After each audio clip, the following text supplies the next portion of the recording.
Have you ever tried to use the microphone input on your DSLR or mirrorless camera with a line level source and ended up with badly distorted audio? I know it's embarrassing because it happened to me trying to capture a board mix on my Nikon Z30 at a live music event. Oops, and there wasn't too much technical info that I could find online after the fact. Hello everyone, Jeremy Parker here for my first how-to video on not what I thought would be my first topic, but something worthy of a closer look, I think.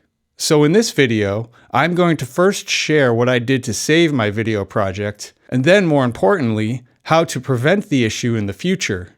Some details will pertain specifically to my Nikon cameras, the Z30 and the Z6ii, but I think the concepts probably hold true for other brands and models too. I'll be going deep here, definitely geeking out with block diagrams and such, so feel free to skip to the end of the video if you just want the quick and dirty summary. A few weeks ago, I was performing at a local synth fest and figured I would grab some audio and video with my Nikon Z30. I turned on the mic input attenuator and set the levels using the camera's built-in meters, and I figured I was good. But when I got home to check the footage, I was very unpleasantly surprised.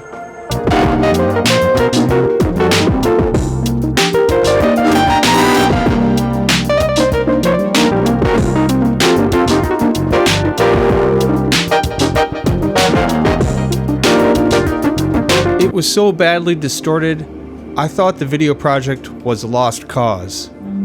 I listened to the event's live stream audio, but it was not great either, as it seemed to be from one of their camera's built-in mics.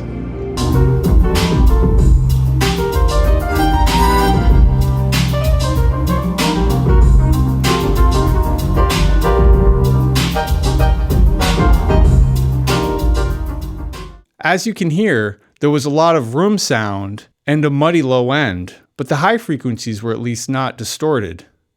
I also realized my camera audio would sound a lot less harsh if I rolled off all the high end. So I thought I might be able to save the whole project if I combined the high frequency audio from the room mic with the low frequency audio from the camera. It ended up working well enough to make the audio listenable, as I'll show. So you might save your camera footage if you ran into the same distortion problem and happen to have a second source of audio. I did this all within my video editor, DaVinci Resolve, but you can do this within a DAW as well and resync the fixed audio in your video editor later. So again, if the direct camera audio is low-pass filtered sufficiently, it wouldn't take away the clipping, but it would certainly soften the hard edges of the waveform that are most noticeable to our ears. Then the room mic audio would be high-pass filtered at the same cutoff frequency in order to remove the muddy low frequencies. This is very much like the function of a crossover in a two-way speaker system with a woofer and tweeter, and so the key really was to play with the crossover frequency and level of each source. The lower the crossover point, the less distortion will be heard, but the more the room sound will come back in. After some experimentation, I found the best crossover frequency to be about 500 Hz, and so here is how the direct camera audio sounds after being low-pass filtered, with a little additional low-frequency boost.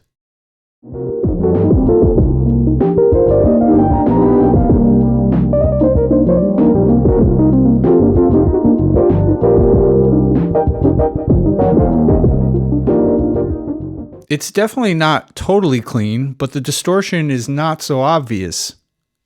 And so here's the room mic audio being high-pass filtered at the same point with a little additional shaping.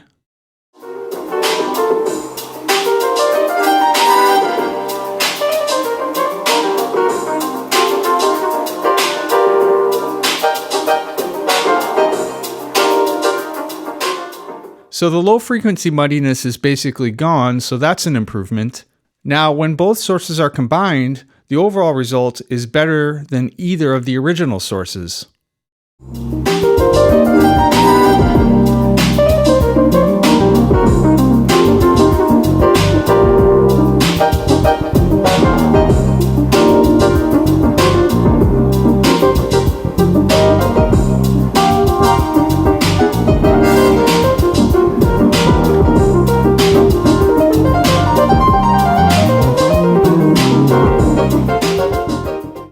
I think I made the audio listenable, and it gives the video more a sense of being there than a completely dry board mix would.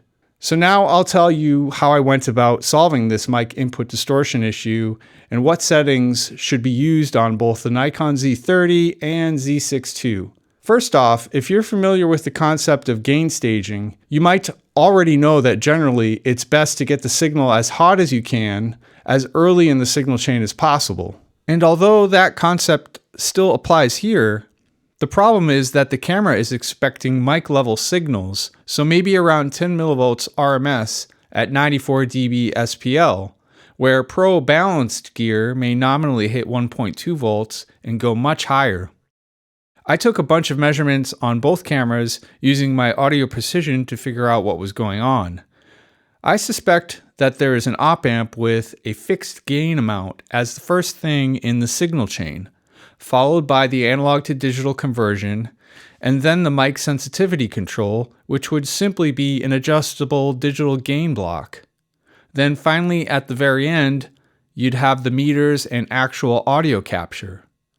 And all this works fine with a microphone by design. But with a line level source, a signal that is about 100 times greater than the camera expects, that first op-amp and even the ADC would clip before the mic sensitivity control and the input level meters.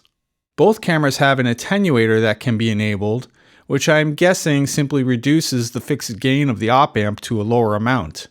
So this should be enabled on both cameras, but unfortunately that won't prevent the op-amp or ADC front end from clipping if the voltage swing exceeds the rails.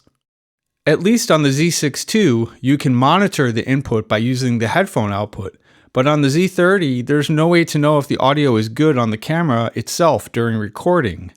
Theoretically, you could dramatically turn down the mixer's output, but that's probably not an option if you're tapping off a feed to a main PA system, for example.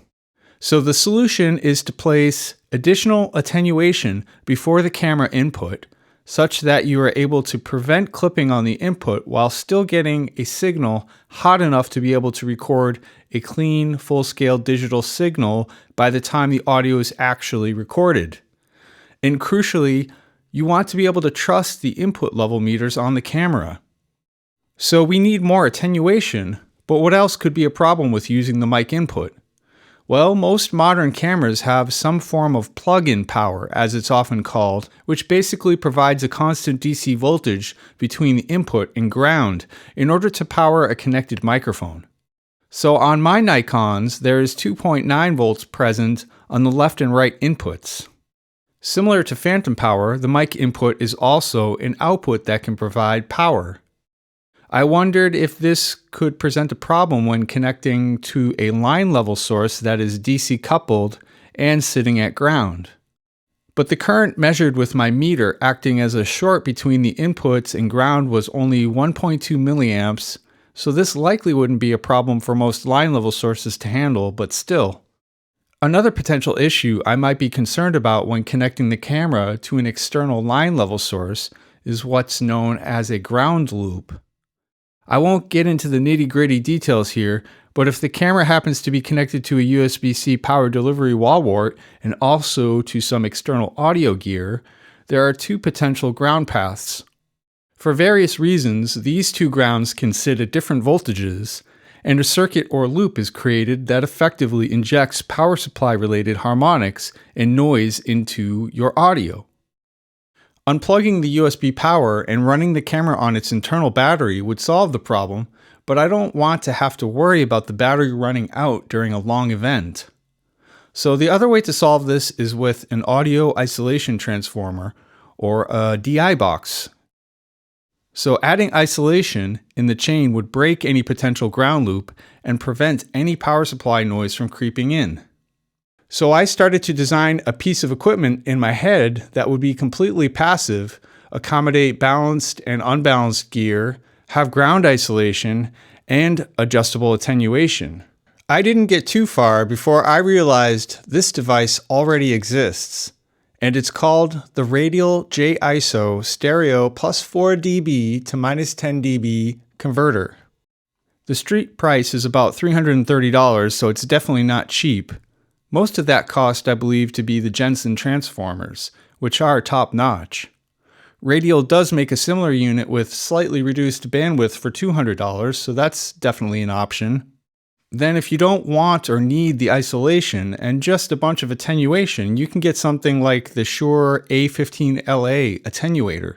You'll need two and some adapters to get to 1/8" stereo on the camera, and this will give you 50 dB of attenuation depending on how you connect it up. But the downside is that the attenuation is fixed and can't be used for setting your record levels, as I'll show is the best option. For me, it was worth it to have the nice quality isolation transformers, adjustable attenuation, and a variety of output connectors, so I got the Radial J ISO. I still wanted to try and gain stage this setup properly, so for each camera I had to find the maximum gain I should set the camera to that would enable the hottest signal on the input before clipping, such that I could trust the input meters. I knew that the audio coming in from the board mix could be at whatever level, so I wanted to leave the camera sensitivity control alone, but adjust the attenuator to set the record levels in the camera. So I set up my audio precision with the Radial J ISO and both cameras, but you could do this yourself using something like a synthesizer as a tone generator and a pair of headphones to monitor the camera. On cameras without a headphone jack, you could connect up an external HDMI monitor with a headphone out like I did with the Z30. Start with a low volume tone and a low camera input level, with the camera's built-in attenuator enabled. Slowly turn up the volume of the test tone until you hear distortion, then back off a little. Then turn up the camera input level until you hear distortion, and hopefully the meter should indicate clipping.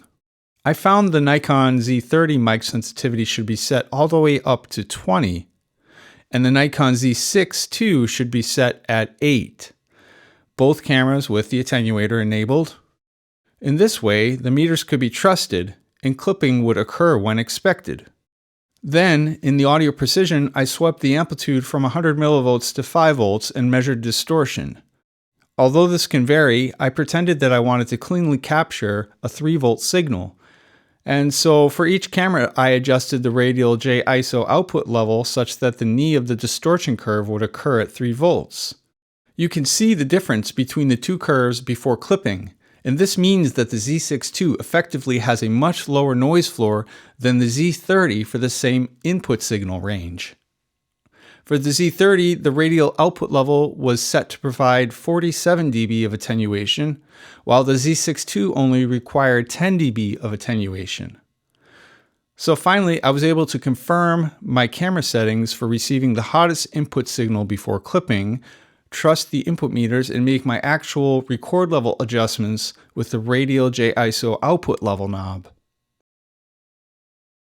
I know that was heavy on the technical stuff, but I kind of had to dig into it to figure out what was going wrong and how to fix the problem. So to summarize, if you're wanting to capture a line level signal on your mic inputs and you want to prevent ground loops and accommodate both balanced and unbalanced sources, get a radial plus 4 dBu to minus 10 dBV isolator to go in between, and set your Nikon cameras as follows. The Z30 should have the attenuator turned on and the mic sensitivity set to all the way up to 20. The Z6ii should also have the attenuator turned on and the mic sensitivity set to 8. I can't speak to what other brands and model cameras should be set to, but you can approximate my method, as I mentioned, with your own gear. Then you can set your camera audio recording levels with the output level control on the radial isolator, and you should be good to go. Check the links in the description for more info. So thanks for hanging with me on this one, and I have a bunch of other how-to video ideas cooking. I know this is a bit different from what I've been doing, but let me know in the comments if you think it's a good idea or if you have anything specific you would like to see. In the meantime, stay tuned for more music, tech, and other good stuff. Bye for now.